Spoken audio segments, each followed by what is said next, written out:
Hello everyone, good morning and big welcome back to my channel. তো আজকে বলতে পারো এখানে বেড়ানোর লাস্ট ডে। তো আজকে আমরা যাচ্ছি ছাঙ্গু বাবার মন্দিরে পুজো দেওয়ার জন্য।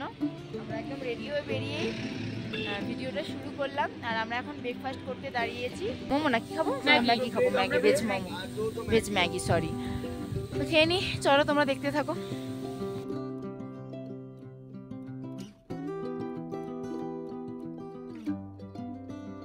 তো দুঃখ নেই।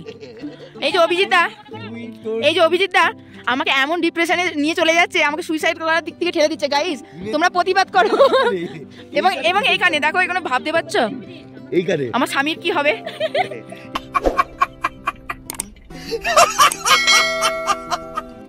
খাচ্ছি ম্যাগি, বহুত টেস্টি হ্যাঁ।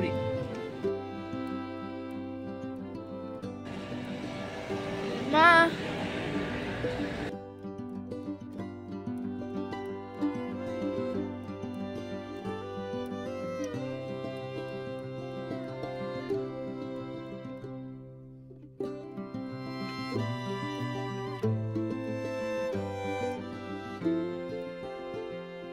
আমরা এখন এসে গেছি ছাঙ্গুতে। এখানেও অক্সিজেনের প্রচুর সমস্যা আছে, কিন্তু আজকে আমরা বরফে খেলবো না, কারণ আগের দিন প্রচুর অসুবিধা হয়েছিল। এখানে পুরোটা মানে লাচুং আলাদা জায়গা, ছাঙ্গু আলাদা জায়গা। বরফ আছে ঠিকই, কিন্তু একটা অন্য রকম লাগছে। এখানে না একটা সুন্দর জল আছে, এখানে সুন্দর জল আছে, আমি দেখাচ্ছি তোমাদেরকে। তো তারপর আমরা আস্তে আস্তে ওপরের দিকে উঠছিলাম, আর ওপরে উঠতে উঠতে তো নিঃশ্বাস নিতে প্রচুর কষ্ট হচ্ছিল। আর এই দেখো দুপাশারি কিরকম বরফ পড়ে আছে। আমাদের ওখানে তো দুপাশারি যেরকম বালি পড়ে থাকে, এখানে বরফ ছড়িয়ে আছে। তো উঠে চলে এসেছি, আর এখন টিকিট কাউন্টার বন্ধ আছে। তাই আমরা সবাই মিলে দাঁড়িয়ে ওয়েট করছি যে কখন আমাদের টিকিট কাউন্টার খুলবে আর আমরা টিকিট কাটবো। তারপরে আমি একটু এগিয়ে এসেছিলাম আর দেখছিলাম বরফগুলো কত শক্ত। আমি তো পা দিয়ে বারবার দেখছিলাম যে ঢুকে যায় কিনা, কিন্তু না, বরফ তো প্রচুর শক্ত। আর এই দেখো এইখানে রোপওয়ে গুলো দাঁড়িয়ে আছে। এই ফলসটাই তোমাদের নিচে থেকে দেখাচ্ছিলাম। নিচের থেকে ওপরে যেন খুবই সুন্দর লাগছে, আর এই পুরো জলটা বরফে ঢাকা থাকে, কিন্তু এখন সেটা নেই। আমরা এখন রোপওয়ের কাছেই দাঁড়িয়ে আছি। রোপওয়ে এখন খুলতে দেরি আছে, স্টার্ট হবে 10:15 থেকে, এখন 10টা বাজছে, 15 মিনিট দেরি আছে। আর এখানে টিকিট হচ্ছে পার হেড 360 টাকা করে। তো আমরা 6 জন আছি, আর একটাতেই 6 জন করেই চাপা যায়। তো কখনো তো চাপিনি, ফার্স্ট টাইম, দেখা যাক কীরকম এনজয় হয়। আর এখানে সুন্দর একটা ফলস আছে, সুন্দর পাহাড়ে মোড়া বরফ, দারুণ লাগছে ব্যাপারটা। রোপওয়ের লাইন,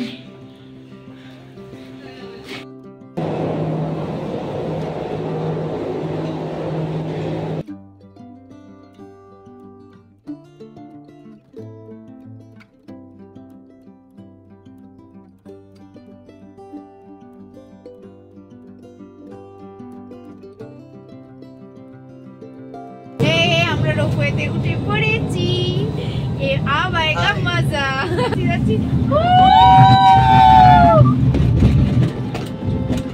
ওই দারুণ মজা লাগছে ভাবি বলা। উফ, কি যে মজা লাগছে সেটা তোমাদেরকে বলে বোঝানো যাবে না। একদম নিচু থেকে ওপরে ওঠার যে কিরকম একটা আলাদা অনুভূতি, সেটা আমি বলে বোঝাতে পারছি না। খুব মজা হচ্ছে, আর এইটার মধ্যে চেপে তো আরো ভীষণ মজা লাগছে, জাস্ট ওয়াও। তাই আমি আর দিদি মিলে নাচানাচি শুরু করে দিয়েছিলাম। একটা বক্সের মধ্য দিয়ে 6টি মানুষ নিচ থেকে ওপরে উঠছি, আর এই একটা খালি রোপওয়ে আবার নিচে যাচ্ছে, আবার অনেক মানুষকে তুলে আনবে বলে। আমি একটা কথা ভুল বলেছিলাম, তার কারণ আমি তখন জানতাম না এই ব্যাপারটা। আমি বলেছিলাম যে একটা রোপওয়েতে 6 জন করেই ধরে। না, সেটা কোনো ব্যাপার না। যেরকম ফ্যামিলি মেম্বার থাকবে, আমাদের 6 জন ছিল, তাই আমাদেরকে বড় দিয়েছিল।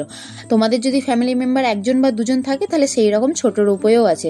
যেমন যেটা আমাদের পাশ দিয়ে গেল, সেটা ছোট রোপওয়ে, ওটা 1 জন কিংবা 2 জন এইরকম বসতে পারে। তো আমরা এখন এখানে এসে গেছি, আর এখানেও নিঃশ্বাস নিতে প্রচুর কষ্ট হচ্ছে। আর তারই মধ্যে অভিজিৎদা তো পুরো বাচ্চা মেয়ে জুড়ে দিয়েছে। ওখান থেকে বরফগুলো ভেঙে ভেঙে পড়ছে, আর অভিজিৎদা তো খুবই মজা করছে। এই রোপওয়ে করে চলে এলাম, আর এখন আমরা পুরো বরফে আছি। বরফ সব থেকে এতগুলো জায়গা ঘুরলাম, তো বেস্ট লেগেছে এইটা। হয়তো টাকা একটু বেশি লেগেছে এখানে, মানে সব মিলিয়ে খরচা এখানে 8,000 দিয়ে পারমিশন করাতে হয়েছে ছাঙ্গুতে। আর বাবার মন্দিরে ওখানে দিতে হয়েছে 3,000, আর রোপওয়েতে আমাদের লাগলো 2,000, সবার মিলিয়ে 360 টাকা করে। বাট এইখানের যে মজাটা, এইখানের যে ভিউটা, মানে কোনোটাই বলে স্বাদ মেটানো যাবে না, এত সুন্দর। জাস্ট ওয়াও, মানে ওয়াও ওয়াও ওয়াও ওয়াও।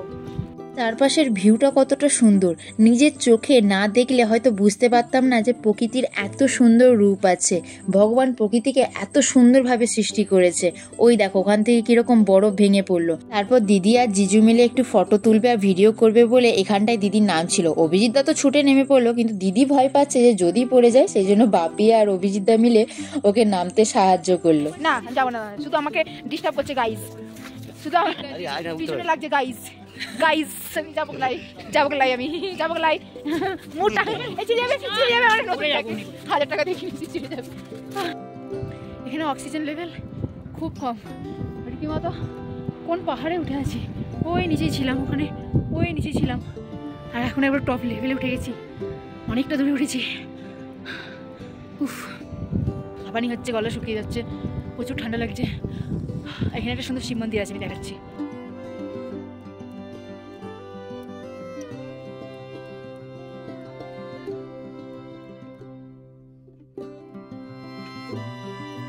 আমরা এখন কত ওপরে উঠেছি, তোমরা নিশ্চয়ই ওই ফলসটাকে দেখেই বুঝতে পারছো। ওইখানে ছিলাম আর এইখানে উঠেছি, বুঝতে পারছো হাইটটা যে কত ওপরে আমরা এসেছি। খুব খুব মজা লাগছে। আর এখানে সুন্দর একটা মনস্কামনা মন্দির আছে বরফের উপরে। এই মন্দিরটার নাম হচ্ছে মনস্কামনা মন্দির। সো দেখো কত সুন্দর বরফের মধ্যে ছোট্ট করে মন্দিরটা বানানো আছে। তো কেমন লাগছে বলো? সব থেকে বেস্ট জায়গা এটা লেগেছে, তাই না বলো? হ্যাঁ, এটা হচ্ছে আমাদের সত্যি বেস্ট জায়গা। ঠিক আছে, এখানে একটু অক্সিজেন লেভেল কম, বাট এখানে অনেক কিছু দেখার আছে। রোপওয়ের মধ্যে এসে তারপর এত উঁচুতে যে বাবার দর্শন পাবো, মনস্কামনা মন্দির আছে, যেখানে আপনারা আপনাদের নিজের মনোকামনা পূরণ করার জন্য কিছু না কিছু বলতে পারেন। আশা করছি সেটা পূরণ হয়। ঠিক আছে, লাস্ট দিন এসে দিল খুশ হয়ে গেল, তাই না? প্রচন্ড মানে আমরা এই যে আনন্দ করলাম। এই যে পয়েন্টে এই পয়েন্টে আসতে পেরেছি, থ্যাংক ইউ ভগবানকেও, থ্যাংক ইউ আর অভিজিৎটাকেও থ্যাংক ইউ যে এরকম একটা সুন্দর জায়গা আনার জন্য। তো আমাদের মজা করা হয়ে গেছে। আর বলেছিলাম বরফ ঘাঁটবো না, কিন্তু বরফকে দেখে না আর লোভ সামলাতে পারলাম না, বরফ ঘেটেছি। কিন্তু হ্যাঁ, অত পরিমাণ নয় যেটা একদম আগের দিনের মতো জামা কাপড় ভিজে যাবে, সেই রকম নয়, কিন্তু মজা করেছি। এই দাদাটা যদি তোর ডাক শুনে কেউ না আসে, গানটা গাও। যদি কেউ ডাক শুনে কেউ না আইসে, তবে একলা চলো রে, একলা চলো, দ্যাটস ইট। বাহ দারুন দারুন। বলিয়ে ভুটান কি ভাষা বলিয়ে না? তুমি খানিনস, দ্যাট মিন্স আপনার নাম কি? হ্যাঁ, খালে লোক মানে কোথা থেকে আসেন? আই সাবাস, থ্যাংক ইউ। বড় বাবা মন্দির। বড় বাবা কি मंदिर छंगू से? इसका शकल देखे क्या? ढेमना क्या है? अरे ये आंखों से देखो शैतान। এখানে ইয়ে কি বলে, জায়গাটা সুন্দর। এখানে একটা ইন্ডিয়ান ফ্ল্যাগ খুব বড়, দারুণ লাগছে। এটা আমি দেখাচ্ছি ব্যাক ক্যামেরা করে। দেখো ওইখানে একটা বাবা বসে আছে, ইন্ডিয়ান ফ্ল্যাগ।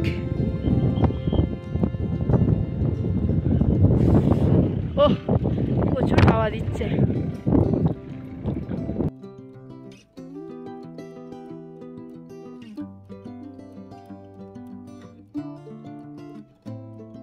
যা প্রসাদ দিচ্ছে খাও।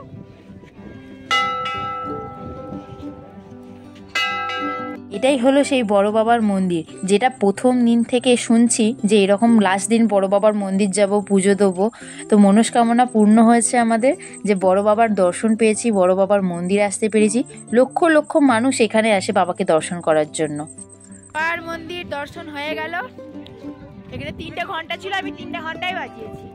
খুব মজা লেগেছে। আর এখানে একটুখানি গেলে পারমিশন পাওয়া যাবে না, ইন্ডিয়া চাইনা কা বর্ডারে যাওয়ার খুব ইচ্ছা ছিল, কিন্তু এখানে পারমিশন নেই। আর এখানে প্রচুর মিলিটারি, প্রচুর সব সময় আছে। বর্ডার না, সামনেই বর্ডার।